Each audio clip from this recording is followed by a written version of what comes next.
পৃথিবীর সব বাচ্চা মিষ্টি আলু পছন্দ করলেও আমার মেয়ে মিষ্টি আলু খেতে একদমই পছন্দ করে না। এই খাবারটিতে আছে ভিটামিন এ, সি এবং বি6, যা চোখ, ত্বক ও হাড়ের জন্য খুবই উপকারী। এই খাবারের উপকারিতার কথা চিন্তা করে আমি মিষ্টি আলু বিভিন্নভাবে আমার মেয়ের সামনে প্রেজেন্ট করে থাকি। আর তারই ধারাবাহিকতায় আজ তৈরি করছি মিষ্টি আলুর কেক। তার জন্য এখানে আমি নিয়ে নিচ্ছি প্রথমে 2টা ডিম, সাথে দিয়ে নিচ্ছি 1/3 কাপ পরিমাণ লাল চিনি। এবার এই 2টা উপকরণ খুব সুন্দরভাবে মিশিয়ে নেব, যত সময় চিনিটা গলে না যায় আর এমন সাদা ধবধবে না হয়ে যায়। তারপর এখানে দিচ্ছি 1/3 কাপ পরিমাণ সয়াবিন তেল, পাশাপাশি দিয়ে নিচ্ছি এখানে সামান্য একটু ভ্যানিলা এসেন্স। তারপর এই মিশ্রণটা আরেকবার হালকা হাতে নেড়ে মিশিয়ে নেব।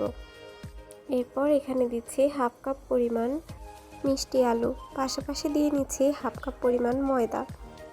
এখানে মিষ্টি আলুটাকে আমি সামান্য একটু লবণ দিয়ে সিদ্ধ করে নিয়েছিলাম, তারপর ওইটাই আমি গ্রেটার দিয়ে গ্রেট করে এটার মধ্যে দিয়ে নিলাম।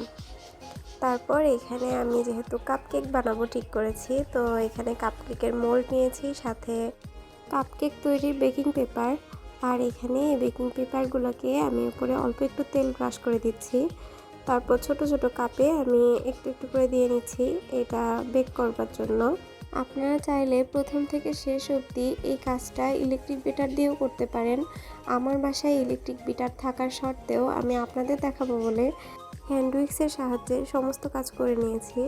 আর এখানে আমার মোট 7টা কাপকেক হয়েছিল, কিন্তু এখানে আপনারা 6টা দেখছেন। এখানে আমি উপরে 2টা বাদাম দিয়ে নিচ্ছিলাম আর 2টাতে চকলেট দিয়ে দিলাম। এটা আমার মেয়ের বয়স যেহেতু 17 মাস রানিং, তো খেতে পারবে।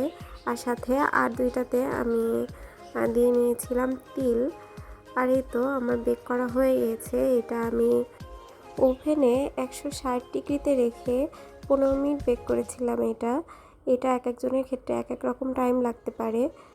রেসিপিটি ভালো লাগলে অবশ্যই একটা লাইক করবেন, আর যদি খুব বেশি ভালো লেগে থাকে তাহলে আমার চ্যানেলটি সাবস্ক্রাইব করবেন। আজ তাহলে আসি, আল্লাহ হাফেজ।